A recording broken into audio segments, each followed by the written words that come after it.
शिक्षा संयोग कार्यक्रम पंचम श्रेणी अध्ययनरत समस्त छात्र छात्री को सुस्वागत। मु श्रीमती निरुपमा मल्लिक केन्द्रापड़ा जिला राजकनिका ब्लॉक नमतरा उच्च प्राथमिक विद्यालय सहकारी शिक्षयित्री अटे। आमे तो सुखिला पत्र कथा विषय पढ़ुले ता पूर्व ऑनलाइन रे तमे माने बहुत आप जरिया रे मधु आप दीक्षा यूट्यूब लाइव क्लास अनेक शिक्षकों संस्पर्श में आस तुम घरे रही पाठपढ़ा कार्यक्रम को तुम्हें मैंने जारी रखिछ।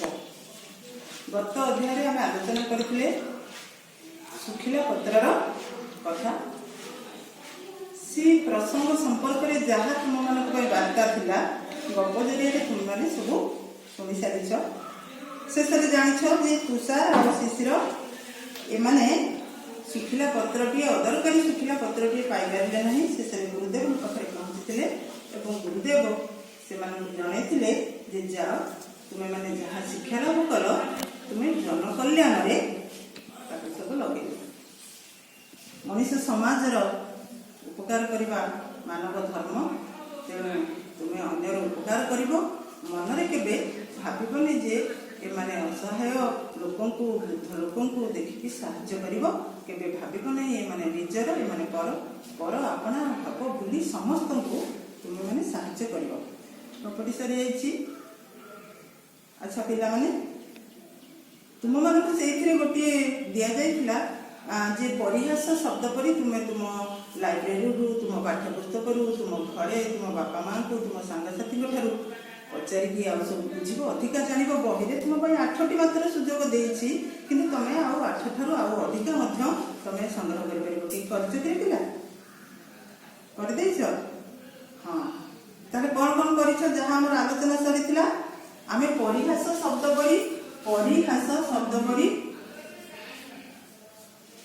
आउ नुआ शब्द परी लगे आउ कौन है। हाँ ठीक अच्छे किए कौन हाँ हाँ कौन आस बड़ बाटे को समस्त जमी शुणी पारे। हाँ परिप्रकाश ठीक अच्छे परिप्रकाश से भली एक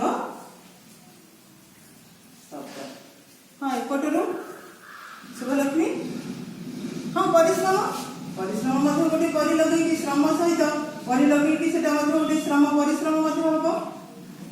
हाँ सी कौन कौच जे गणितर परिसीमा कौन हम। हाँ परिसीमा तो परिसीमा अर्थ आम गोटे चतुर्पार्श्व पाखक लगी रही परिसीमा से गणित कौन है भाषा को तो तुम्हें आधार कर समस्त पाठ तुम्हें आरंभ करुच पढ़ुच और से भाषा जरिया ही तुम प्रकाश करुच ना परिसीमा गोटे हम। ठीक अच्छे आउ के पिला संग्रह कर धन्यवाद शुभलक्ष्मी राजेश जो मैंने सब नुआ नुआ तथ्य संग्रह कर देख पिला से केते भल पिला केते सुना पिला मुझे जानी जे से तुम भर सब तुम्हें बाहर खोजिकी बही खोजिकी तुम पढ़ुवा कथा को तुम पुणी आहरी अधिक जान नुआ नुआ कथा सब जान बोली तुम आग्रह रहा।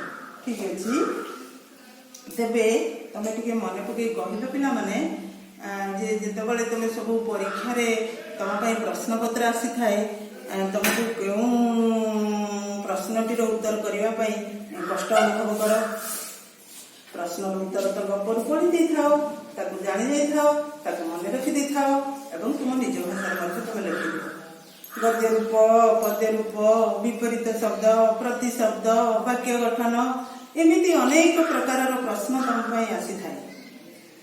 हाँ से भितर तुमको कौटा कष्ट लगे बेस करने मुझे जानी तुम कह जे आमको कष्ट लगे सरलार्थ ताहले आम आज एक नुआ उपाय सरलार्थ केमिति आम सहज आ सरल उपाय आम लिखिपर से विषय ही आम आलोचना करवा। अच्छा देख लो पिला माने ये चित्रटी तुम्हें देख लो ये चित्र रे गोटे सुखिला पत्रर चित्रटी अच्छी कारण तुम प्रसंगर नाटी थिला सुखिला पत्रर कथा तेणु ए लिखा जाइए कौन यहाँ ना सरला अर्थ सी कौन सूचित करुच्ची ନା ସରଳ ଭାଷାରେ ବୁଝାଇ ଲେଖ। ଆଚ୍ଛା କହିଲ ପିଲାମାନେ କିଏ ଲେଖିବ? ତମେ ଲେଖିବ ତ? ହଁ, ସରଳ ଭାଷାରେ ବୁଝାଇ ଲେଖିବ ମାନେ ତୁମେ ମାନେ ହିଁ ଲେଖିବ। କଣ ସରଳ ଭାଷାରେ ବୁଝାଇ ଲେଖିବ? କାହିଁକି ଏଠି ସରଳ ଭାଷାରେ ବୁଝାଇ ଲେଖ କୁହାଯାଇଛି? ଲେଖକ କବି ଯେଉଁମାନେ ସବୁ ଲେଖିଛନ୍ତି ସେ ଗୋଟିଏ ଗୋଟିଏ ବାକ୍ୟରେ ସବୁ ଅନେକ ତଥ୍ୟ ରହିଛି, ତା ସହିତ ସମ୍ପର୍କିତ ହେଇ ଅନେକ କଥା ରହିଛି। ତମେ କଣ ସେଇ ବାକ୍ୟର ଅର୍ଥ ବୁଝିଛ ତମ ନିଜ ଭାଷାରେ ତମେ ନିଜକୁ ହିଁ ପ୍ରତିପାଦିତ କରିବ। ଏଇ ସରଳ ଅର୍ଥଟି ଦେଖାଯାଏ ଯେ ଅଧିକାଂଶ ପିଲା ଛାଡ଼ି ଦେଇଥାନ୍ତି। କାହିଁକି ଛାଡ଼କିରେ? ତମେ କଣ ଜାଣିପାର ନା କେମିତି ଢଙ୍ଗରେ ଲେଖାଯିବ ସେଇଟା? ଆଜି ଆମେ ସେଇ ପ୍ରସଙ୍ଗରେ ଆଲୋଚନା କରିବା। ମୁଁ ଭାବୁଛି ତମେ ଏଇ ଆଲୋଚନା ପରେ ତମେ ଭାବି ନେବ ଯେ ହଁ ଆମ ସମସ୍ତଙ୍କୁ ଆସିଯିବ। ତମେ ମାନି ନେବ ଯେ ହଁ ଆମ ସମସ୍ତଙ୍କୁ ଆସିଯିବ। ଆସ ତାହେଲେ ଆମେ ଏଇଥିରେ ଲେଖାଯାଇଥିବା କଣ ଏଇଟା ନା ସରଳାର୍ଥ ସରଳ ଭାଷାରେ ବୁଝାଇ ଲେଖ। ସେଇଟା ହଉଛି କଣ? କାହା କଥା? ଆଉ ତୁମ କଥା। ଏଇ ହଉଛି ତୁମର ସୋପାନ। କଣ ସେଥିରେ ଲେଖାଯାଇଛି ଦେଖ। ସେଇ ସୋପାନକୁ ଯଦି ଆମେ ବିଶ୍ଳେଷଣ କରି ଯିବା, ସେଇ ସୋପାନ ଦେଇ ଯଦି ଆମେ ଯିବା ତେବେ ଆମେ ସରଳାର୍ଥରେ ଲେଖିବାକୁ ସମର୍ଥ ହେବା। ଦେଖ, ଆଉ ଆରେ ଆନିତ, ଉରେ ଉଦ୍ଦେଶ୍ୟ, ତୁରେ ତୁଳନା, ମରେ ମତାମତ, ଆଉ କଥା। କଥା ରହିଲା କଣ ନା ତୁମ କଥାଟିଏ ଯାହା ତୁମେ ଲେଖିଲ ଏଉଠୁ ଇତି ହେଇଗଲା। ଆଉ ତୁମ କଥା ଏଇ ମ ପାଖରେ ହିଁ ଇତି ହେଇଗଲା। ମାତ୍ର ଏଇ 4ଟି ସୋପାନ। ଏଇ 4ଟି ସୋପାନକୁ ଯଦି ତମେ ମନେ ରଖିବ ନା ସରଳାର୍ଥ ଯେକୌଣସି ପ୍ରସଙ୍ଗରେ କବିତା ହଉ, ପ୍ରବନ୍ଧ ହଉ, ଗଳ୍ପ ହଉ, ଏକାଙ୍କିକା ହଉ, ଯେକୌଣସି ପ୍ରସଙ୍ଗରୁ ଆସିଥିବ ତମେ ସେ କଥାଟିକୁ ଠିକ ରୂପେ ବର୍ଣ୍ଣନା କରିପାରିବ ଏବଂ କିଛି ଲେଖିବା ପାଇଁ ସେଥିରେ ସମର୍ଥ ହବ। ମନେ ରହିଲା ନା? ଆରେ ଆନିତ, ଉରେ ଉଦ୍ଦେଶ୍ୟ, ତୁରେ ତୁଳନା ଏବଂ ମରେ ମତାମତ। ତାହେଲେ ଖୋଲ ତମର ବହି ଅଛି। ତୁମର ସେଇ ଶୁଖିଲା ପତ୍ରର କଥାରେ ଗୋଟିଏ ସରଳାର୍ଥ ତୁମକୁ ଦିଆଯାଇଛି। ସେ ସରଳାର୍ଥ ହଉଛି, ଦେଖ ଯେ ସେ ସରଳାର୍ଥଟି ହଉଛି, ତମେ 20 ପୃଷ୍ଠା ଖୋଲ। ବହି ରଖିଛ ନା ପାଖରେ ପିଲାମାନେ? 20 ପୃଷ୍ଠା 21 ପୃଷ୍ଠାରେ ଦେଇଛି ଗୋଟିଏ ଦେଖ ସରଳ ଭାଷାରେ ବୁଝାଇ ଲେଖ 3 ନମ୍ବର ପ୍ରଶ୍ନଟିଏ ଦେଇଛି ତୁମ ପାଇଁ। କଣ ଲେଖା ହେଇଛି ସେଥିରେ? ସେ ସରଳାର୍ଥ ସେ କିନ୍ତୁ ମନେ ରଖ ଏମିତି ପତ୍ର ଆଣିବ ଯାହାକି ଅନ୍ୟ କାହାର ଦରକାରରେ ଆସୁନଥିବ। ଦେଖିଲ ନା ପିଲାମାନେ? ବହି ପାଇଲ? ସେଇଠି କିଛି ଖାଲି ଜାଗା ତୁମକୁ ଦିଆଯାଇଛି। ସେଇ ଖାଲି ଜାଗାରେ ତୁମେ ଲେଖିବ। ମାତ୍ର 4ଟି ସୋପାନ 4ଟି ଧାଡିରେ ଲେଖିଲେ ମଧ୍ୟ ତୁମ ସରଳାର୍ଥ ହବ। ସରଳ ଭାଷାରେ ତମେ ତମ ଭାଷାରେ ତମେ ବୁଝେଇ ଲେଖିବ। ଲେଖକଙ୍କର କଥା ବା କବିଙ୍କର କଥାକୁ ତୁମେ ମାନେ ତୁମ ନିଜ ଭାଷାରେ ହିଁ ତମେ ବୁଝେଇ ଲେଖିବ। ତାହେଲେ ଆମେ ଯିବା। ଆମେ ସରଳାର୍ଥ ସୋପାନ ଯାହା ଆମେ ଆଲୋଚନା କଲେ, ଆଉ ତୁମ କଥା ସେଇଟା ତୁମେ ମାନେ ଲେଖିବ ନା ତୁମ କଥା। ତେଣୁ ସେଇ ଆଧାରରେ ଆମେ ଆଲୋଚନା କରିବା। ଦେଖିବା ସରଳାର୍ଥ ଲେଖିବା କେତେ କଷ୍ଟ ହଉଛି। ମୁଁ ଭାବୁଛି ଏଇ ଆଲୋଚନା ପରେ ତୁମମାନଙ୍କୁ ବହୁତ ସହଜ ହେଇଯିବ ସରଳାର୍ଥ ଲେଖିବାର। ଏବେ ଲିଖିଦେବା। ଏବେ ଆମେ ଆଲୋଚନା କରିବା କଣ? ଆମେ ସରଳାର୍ଥ ଜାଣିଲେ ଯେ ଆଉ ତୁମ କଥା, ଆ ଉ ତୁ ମ, ଏଇ କଥାଟା ତୁମର, ଏଇ କଥାଟା କଥା ହେଇକି ଥାଉ। କେବଳ ଏ ହଉଛି କଣ ନା ଆନିତ। ଆନିତ ଉରେ ହେଲା ଉଦ୍ଦେଶ୍ୟ, ଉଦ୍ଦେଶ୍ୟ, ତୁରେ ହେଲା ତୁଳନା, ତୁରେ ହେଲା ତୁଳନା, ମରେ ହେଲା ମତାମତ, ମରେ ହେଲା ମତାମତ। ଆଚ୍ଛା ଦେଖ ଏଠି ରହିଛି ଯୋଉ କଥାଟିଏ ରହିଛି ସେ ଗୋଟେ ବାକ୍ୟାଂଶ ବା ଗୋଟିଏ ଉଦ୍ଧୃତ ବାକ୍ୟ ଆସିଅଛି, ଉଦ୍ଧୃତ ହୋଇଛି। ତୁମ ବହି ପୁସ୍ତକରୁ ଲେଖକଙ୍କର କଥାଟି ଉଦ୍ଧୃତ କରାଯାଇଛି। ତେଣୁ ସେଇ ଆଧାରରେ କିନ୍ତୁ ମନେ ରଖ ସେଇ ଯୋଉ କଥାଟି କୁହାଯାଇଛି ତାକୁ ତୁମେ କଣ କରିବ ନା କିନ୍ତୁ ସେଠି ଗୋଟେ ଉଦ୍ଧୃତ ଚିହ୍ନ ଦବ। କିନ୍ତୁ ମନେ ରଖ ଡଟ ଡଟ ଡଟ ଦେଇଦେଲ। ତାମାନେ ବାକ୍ୟର ଆଉ କିଛି ଅଂଶ ସେ ମଝିରେ ରହିଯାଇଛି। ଆଉ ଶେଷ ଇଏ ଲେଖିଦବ ଆସୁ ନଥିବ। ତାମାନେ ୟାର ଅର୍ଥ ବୁଝା ପଡିଲା ଯେ କିନ୍ତୁ ମନେ ରଖ ଏମିତି ପତ୍ର ଆଣିବ, ଏଇ ଯୋଉ ଡଟ ଡଟ ବିନ୍ଦୁରେ ରହିଗଲା, ଏମିତି ପତ୍ର ଆଣିବ ଯାହାକି ଅନ୍ୟ କାହାର ଦରକାରରେ ଆସୁନଥିବ। ଆମେ ଏବେ ସୋପାନ ଦେଇଯିବା। କଣ ନା ଆନିତ। ଆନିତ ଅର୍ଥ ଏହା କେଉଁ ପ୍ରସଙ୍ଗରୁ ଆସିଅଛି, ଏଠାରେ ଲେଖକ କିଏ, ଯଦି ପଦ୍ୟାଂଶ ହେଇଥିବ ତାହେଲେ ଏଥିରେ କବି କିଏ, ଯଦି ଗଦ୍ୟାଂଶ ହେଇଥିବ ତାହେଲେ ଏଥିରେ ଲେଖକ କିଏ, ସେତିକି କଥା ଲେଖିଦବ। ତାହେଲେ ଏହି ବା ଉକ୍ତ, ତମେ ସାଧାରଣତଃ ତମ ଭାଷାରେ ବୁଝାଇ ଲେଖିବ ମାନେ ସବୁ ପିଲାମାନେ କଣ କରିଥାନ୍ତି ନା ଉକ୍ତ ଗଦ୍ୟାଂଶଟି ଉକ୍ତ ପଦ୍ୟାଂଶଟି ଏମିତି ଢଙ୍ଗରେ ବି ଭାବିକି ଲେଖିଥାନ୍ତି। ଆମେ ଯଦି ତାକୁ ଲେଖିବା ଏହି ବାକ୍ୟାଂଶଟି ଏହି ଗଦ୍ୟାଂଶଟି, ଆମେ ଯାହା ଲେଖିଲେ ମଧ୍ୟ ଠିକ ହବ। ବାକ୍ୟାଂଶ ଲେଖିବା ବା ଗଦ୍ୟାଂଶ ଲେଖିବା, ତାମାନେ ଏଇ ଖଣ୍ଡେ ଅଂଶ ଛୋଟିଆ ଖଣ୍ଡଟିଏ ଯେତେ ପ୍ରସଙ୍ଗରେ ଯାହା ରହିଛି ଇଏ ହଉଛି ମାତ୍ର ଗୋଟିଏ ବାକ୍ୟ ଆସିଛି। ତେଣୁ ଉକ୍ତ ଗଦ୍ୟାଂଶଟି ବା ଏହି, ଉକ୍ତ ଲେଖିବାର ଉକ୍ତ ଅର୍ଥ ଏହି, ଉକ୍ତ ଗଦ୍ୟାଂଶଟି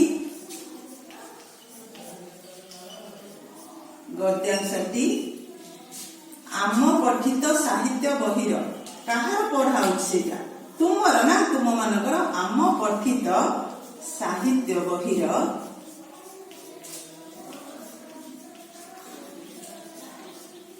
ବିଷୟ ନା କଣ କହିଥିଲେ, ଶୁଖିଲା ପତ୍ରର କଥା। ହଁ, ସେଇଠି ଆମେ ସେଇ ଯୋଉ ବିଷୟ ନାଁଟିକୁ ଆମେ କଣ କରିବା ନା ଉଦ୍ଧୃତ ଚିହ୍ନ ମଧ୍ୟରେ ରଖିବା। ଶୁଖିଲା ପତ୍ରର କଥା, ଏଇଠି ଆମେ ଦେଲେ ପ୍ରସଙ୍ଗରୁ, ସେଇଟା ହଉଛି ପ୍ରସଙ୍ଗର ନାମ, ପ୍ରସଙ୍ଗରୁ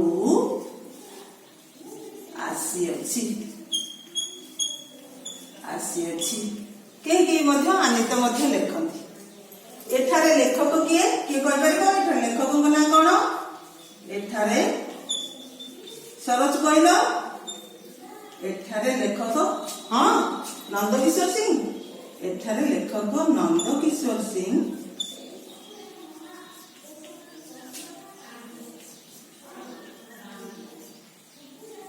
ବର୍ଣ୍ଣନା କରିଛନ୍ତି ଯେ, ବର୍ଣ୍ଣନା କରିଛନ୍ତି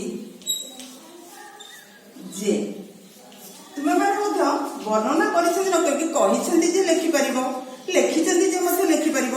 ତୁମେ ତୁମ ଭାଷାରେ ତମକୁ ଯୋଉଟା ସହଜ ହଉଛି, ତୁମେ ଯେମିତି ଢଙ୍ଗରେ ବୁଝିଛ ସେଇଭଳି ଢଙ୍ଗରେ ହିଁ ଲେଖିବ। କଣ କହିଛନ୍ତି ତାହେଲେ?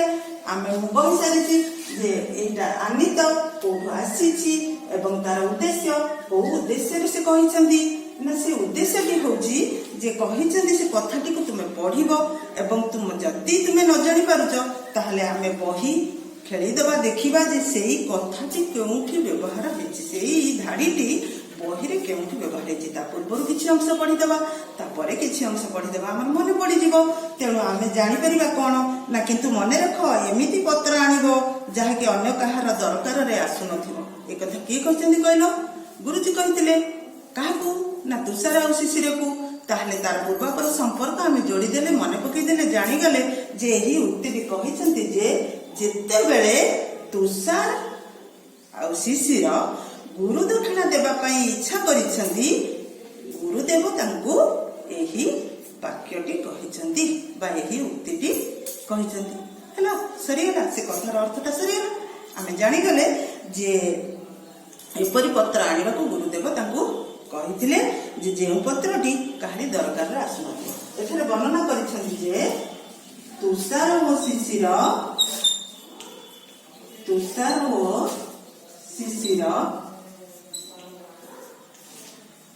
ଗୁରୁ ଦକ୍ଷିଣା ଦେବା ପାଇଁ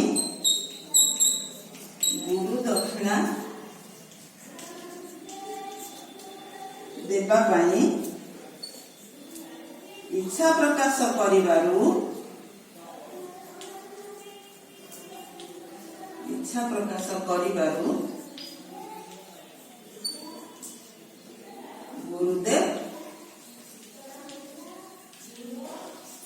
ଗୁରୁଦେବ ଏହି ଉକ୍ତିଟିକୁ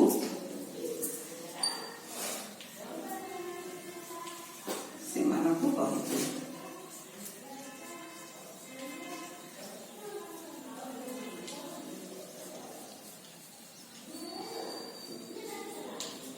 ସରିଲା, ମାତ୍ର ଏତିକି ତମେ ଛୋଟ ପିଲା ଯାହା ବୁଝିଛ ଯେତିକି ଜାଣିଛ ତୁମ ପ୍ରସଙ୍ଗରେ ବର୍ଣ୍ଣନା କରାଯାଇଛି ତାର ପୂର୍ବ ସମ୍ପର୍କଟା କଣ ରହିଛି ମନେ ରଖ ଯେ ଏପରି ପତ୍ର ଆଣିବ ଯେଉଁ ପତ୍ରରେ କିଛି ଦରକାର ନଥିବ।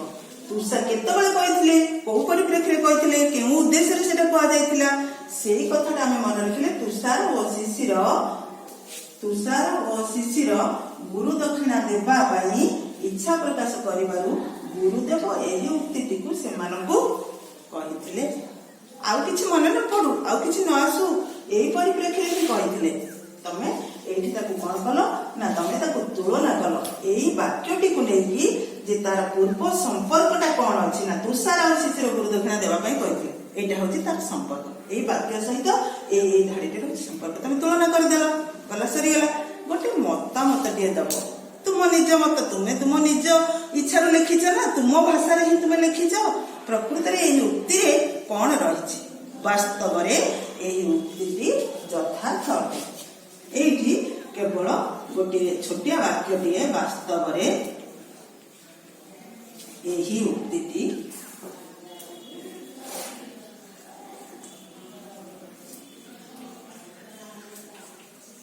ବାସ୍ତବରେ ଏହି ଉକ୍ତିଟି ଯଥାର୍ଥ ଅଟେ। ସରିଗଲା, ସରଳ ଅର୍ଥ ଲେଖିବାର ସୋପାନ ସରିଗଲା। ତମେ କିଛି ନ ଲେଖି ପାରିଲେ ବି ମନେ ରଖ ଯେ ଏଇ ଯୋଉ ଉକ୍ତି ଗଦ୍ୟରୁ ହଉ ପଦ୍ୟରୁ ହଉ କୋଉ ବିଷୟରୁ ଆସିଛି ଏବଂ ସେଠାରେ ଲେଖକ କିଏ ଏତିକି ପର୍ଯ୍ୟନ୍ତ ଯଦି ତମେ ଲେଖିଦବ, ବର୍ଣ୍ଣନା କରିଛନ୍ତି ଯେ ସେଥିରେ ମଧ୍ୟ ତମ ପାଇଁ ଯଦି 4 ମାର୍କ ଥାଏ ତମେ 1-2 ମାର୍କ ନିଶ୍ଚିତ ଭାବେ ତମେ ପାଇପାରିବ। ଜାଣିପାରିଲ ନା, ମନେ ରହିଲା। ଯଦି ତମେ ସମ୍ପୂର୍ଣ୍ଣ ତାକୁ ଚେଷ୍ଟା ନ କରିପାରୁଛ ବା ପରିପ୍ରକାଶ ନ କରିପାରୁଛ ତେବେ ମଧ୍ୟ ତମେ ଅଧା ପର୍ଯ୍ୟନ୍ତ ଚେଷ୍ଟା କର। ଆସ୍ତେ ଆସ୍ତେ ଦେଖିବ ତମେ ଅଭ୍ୟାସରେ ପଡ଼ିଗଲେ ନା ସେ ତମକୁ ଅତି ସହଜ ଲାଗିବ। ତାହେଲେ ଏଇଟା ମନେ ରହିଲା, ଏ ଶୁଖିଲା ପତ୍ରର କଥା। ଯେତେବେଳେ ସରଳାର୍ଥ ଲେଖିବାକୁ ତୁମେ ମାନେ ଚେଷ୍ଟା କରିବ, ମନେ ପକେଇବ ଗୁରୁମା ଆମକୁ କହିଥିଲେ ଏଇଟା ଆଉ ତୁମ କଥା ଆଉରେ ଆନ୍ବିତ କେଉଁ ପ୍ରସଙ୍ଗରୁ କେଉଁ ବିଷୟରୁ ଆସିଛି, ଉଦ୍ଦେଶ୍ୟ ତାର କଣ ରହିଛି, ଲେଖକ କେଉଁ ଉଦ୍ଦେଶ୍ୟରେ ଏଟାକୁ ଲେଖିଥିଲେ ଏବଂ ତୁଳନା କଲେ ଆମେ ସେଇ ଯୋଉ ଉକ୍ତିଟି ଅଛି କେଉଁଠି ଅଛି ରହିଛି, ତା ପୂର୍ବରେ କଣ ଅଛି ପରେ କଣ ଅଛି ତାକୁ ଆମେ ତୁଳନା କଲେ ଏବଂ ମତାମତଟିଏ ଦେଲେ ହେଲା। ସେ ଯୋଉ ଛୋଟ କୋଠରୀ ଦେଇଛି ସେ ଛୋଟ କୋଠରୀ ଭିତରେ ସଜେଇକି ତମେ ସବୁ ଏମିତି ଭାବରେ ଲେଖିବ। ଆଚ୍ଛା ପିଲାମାନେ ଠିକ ଅଛି, ଏଇ ସୋପାନ ଗୁଡାକୁ ହିଁ ତମେ ଲେଖିଦିଅ।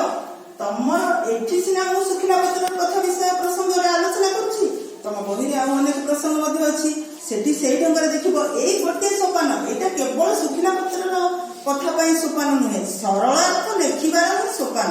ପିଲାମାନେ କିପରି ଢଙ୍ଗରେ ସରଳାର୍ଥ ଲେଖିପାରିବେ, ମନେ ରଖିପାରିବେ ଏବଂ ତାଙ୍କ ନିଜସ୍ୱ ଢଙ୍ଗରେ ପରିପ୍ରକାଶ କରିପାରିବେ, ତାହା ହିଁ ହେଉଛି ଏଇ ସରଳାର୍ଥ ଲେଖିବାର ସୋପାନର ପରିପ୍ରକାଶ। ଆଉ କଥାଟିଏ ତ ତମର, ଆଉ କଥାଟିଏ ଥାଉ, ଏତିକିରେ ଥାଉ। ସରିଗଲା, ଭଲ ଲାଗିଲା? ହଁ ପିଲାମାନେ, ମୁଁ ଭାବୁଛି ଯେ ଏହା ପରେ ତମେ ସରଳାର୍ଥ ଲେଖିବା ପାଇଁ ସମର୍ଥ ହବ। ତାହେଲେ ସେଇଠି ଖ ପ୍ରସଙ୍ଗଟିଏ ଅଛି, ଖରେ ମଧ୍ୟ ଗୋଟେ ଉକ୍ତି ଅଛି ଯେ ସୃଷ୍ଟିର ମଙ୍ଗଳ ପାଇଁ ତୁମେ କାର୍ଯ୍ୟ କରିଗଲେ ସେହି ହେବ ମୋର ପ୍ରକୃତ ଗୁରୁ ଦକ୍ଷିଣା। ଏଇ କଥା ମଧ୍ୟ ଗୁରୁଦେବ କହିଥିଲେ ଶେଷ ସମୟରେ ତୁଷାର ଓ ଶିଶିରଙ୍କୁ। ସେଇ କଥାଟା କୋଉ ଉଦ୍ଦେଶ୍ୟରେ କୁହାଯାଇଛି, କେଉଁ ପ୍ରସଙ୍ଗରେ କୁହାଯାଇଛି, କେଉଁ ପରିପ୍ରେକ୍ଷୀରେ କୁହାଯାଇଛି, ସେଇ କଥାଟାକୁ ହିଁ ଭାବିବ, ମନେ ପକେଇବ, ମନେ ରଖିବ ଏବଂ ତମ ନିଜସ୍ୱ ଢଙ୍ଗରେ ହିଁ ତମେ ଲେଖିବ। ବାକ୍ୟ ଲେଖିଲା ବେଳେ ପୂର୍ଣ୍ଣଚ୍ଛେଦ ଦବ ଏବଂ ସେଇଠି ଯୋଉ ପ୍ରସଙ୍ଗର ନାଁ ଲେଖିଲା ବେଳେ ଏଠି ଉଦ୍ଧୃତ ଚିହ୍ନ ଦବ। ଏଇଭଳି କେତେ ଗୁଡ଼ିଏ ସଂକ୍ଷିପ୍ତ କଥା ମାତ୍ର, ଖୁବ୍ କମ୍ କଥା ମାତ୍ର ମନେ ରଖିବ ଏବଂ ସରଳାର୍ଥଟି ତୁମକୁ ଅତି ସହଜରେ ତୁମେ ବିଶ୍ଳେଷଣ କରିପାରିବ, ତାକୁ ବର୍ଣ୍ଣନା କରିପାରିବ। ଠିକ ଅଛି, ତାହେଲେ ସରିଗଲା ପିଲାମାନେ? ହଉ, ତେବେ ଆଉ ଗୋଟିଏ ଛୋଟିଆ କଥା ମାତ୍ର ଆମେ ଆଲୋଚନା କରିବା ଯେ ସେଦିନ ମୁଁ ତମକୁ କହିଥିଲି ନା ଯେ ଆମେ ସବୁବେଳେ ଶବ୍ଦାର୍ଥ ଉପରେ ଗୁରୁତ୍ୱ ଦେଇଥାନ୍ତି। କୋଷ୍ଠ ଶବ୍ଦର ବିଶ୍ଳେଷଣ, କୋଷ୍ଠ ଶବ୍ଦର ବର୍ଣ୍ଣନା। କୋଷ୍ଠ ଶବ୍ଦ କିଛି ନାହିଁ, ସେ ଶବ୍ଦ ଗୁଡ଼ିକ ଯୋଉ ବ୍ୟବହାର ହେଇଛି ବାକ୍ୟରେ, ସେ ବାକ୍ୟ ତମ ପାଇଁ ମାନେ ସେଠି ଯୋଉ ଉଦ୍ଦେଶ୍ୟରେ ବର୍ଣ୍ଣନା କରାଯାଇଛି ସେ ଶବ୍ଦର ଅର୍ଥ, ସେଇ ଶବ୍ଦ ମଧ୍ୟ ଅନ୍ୟ ଜାଗାରେ ଅନ୍ୟ ଅର୍ଥ ପ୍ରକାଶ କରୁଛି। ସେଦିନ ପ୍ରଥମ ଦିନ ମୁଁ ତମକୁ 2ଟା ନାମ ସୁସାର ଆଉ ତିସିର ନାଁରେ ନେଇକି 2ଟି ବାକ୍ୟ ଆଲୋଚନା କରିଥିଲି। ଆଜି ଗୋଟେ କାମର ଶବ୍ଦକୁ ନେଇକି ଆମେ କେବଳ ଆଲୋଚନା କରିବା। ଦେଖ, ଫୁଟୁଛି ଗୋଟିଏ ଶବ୍ଦ, ଫୁଟୁଛି ବା ଫୁଟିଛି, ଇଏ ହଉଛି ଗୋଟିଏ ଶବ୍ଦ। ଏଇ ଶବ୍ଦଟି କେମିତି तार भिन्न अर्थ प्रकाश करुच्ची। एटा गोटे काम को बुझाउଥିବା शब्द भी फुटुछि बा फुटिछि।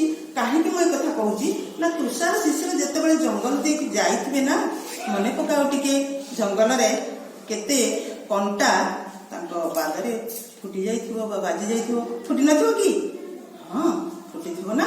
जंगल रे बहुत कंटा जते गछ मध्ये उद्भिद थाए तेणु एही फुटिछि शब्द को लेके जदि हमें आलोचना करिबा तेबे हमें जानि परिबा जे फुटिछि शब्दटी भिन्न भिन्न अर्थ रे मध्ये विभिन्न जगह रे परिप्रकाश करछि तार अर्थ। तेणु फुटिछि माने कहले कोन खाली भितर फुटी जाइछि भितर गळि जाइछि। अच्छा एठी जदि हमें लेखंती कोन शिशिर आ तुषार को पादरे कंटा फुटिछि कंटा फुटिछि बा फुटी जाइछि कंटा फुटिछि बा फुटी जाइछि। एठी बगीचा रे फूल फुटिछि बगीचा रे फूल फुटिछि। आकाश रे तारा माने आकाश रे तारा माने फुटिछन्ति आकाश रे तारा माने फुटिछन्ति। बाण फुटुछि चूल्हे रे पानी फुटुछि चूल्हा रे पानी फुटुछि। देखो पिला माने ए गोटे शब्द ए फुटिछि फुटी जाइछि फुटुछि फुटिछि फुटिछन्ति फुटी अछि। ए जो कथाटी हमें वर्णना करबा जदि आबे देखो कंटा फुटी जाइछि तुषार शिशिरଙ୍କ पादरे कंटाटी फुटी जाइछि अर्थ फुटी की पूरा भीतर को पहुंची जाइछि ना। एठी फुटी जिबार अर्थटा हमें कथा बुझी गले। जदि हम कहबा बगीचा रे सुंदर सुंदर फूल फुटिछि ताले सेठी कोन हिछि फूल गुडी सब पाखुडा मेलिचंदी फूल गुडी सब प्रस्फुटित हेचंदी ए ना। सेठी जो फुटी जिबा कथाटा हमें भितरे गळी जिबा कथाटा हमें बुझुथिले सेही फुटिछि एका शब्द तेनु सेठी प्रस्फुटित हेछि। आकाश रे तारा माने फुटिछंती आकाश रे तारा माने फुटिछंती अर्थ से माने उज्जवल आलोक दउछंती देखा जाउछि जे से माने सब फुटिला फूल परि देखा जाउछंती। तार अर्थ हमें एंति बुझिले आकाश रे बाण फुटुछि गोटे शब्द उच्चारण करूछि रो करी गोटे होछि गोटे विस्फोरण होछि। एठी फुटिछि शब्दर अर्थ जहा एठी फुटिछि शब्दर अर्थ बिना एठी मते फुटिछि शब्दर अर्थ बिना बुझि गेल ना पिला माने। आमर भाषा रे सेमिति गोटे शब्दर निर्दिष्ट अर्थ किछि न थाए ताहा वाक्य रे व्यवहार हेले तार अर्थ मध्ये बदल जाय। सब बेले हमें मन भितर ए धारणाटी रखिबा ଏବଂ ଭାବୁଛି ଯେ ତୁମେମାନେ ଉପଲବ୍ଧି କରିସାରିଥିବ ଯେ ଭାଷା ଶିକ୍ଷଣ ପାଇଁ ଆମେ ସରଳାର୍ଥ ଲେଖିବା ଆମ ପାଇଁ ଆଉ ଅଧିକ କଷ୍ଟ ହେବ ନାହିଁ।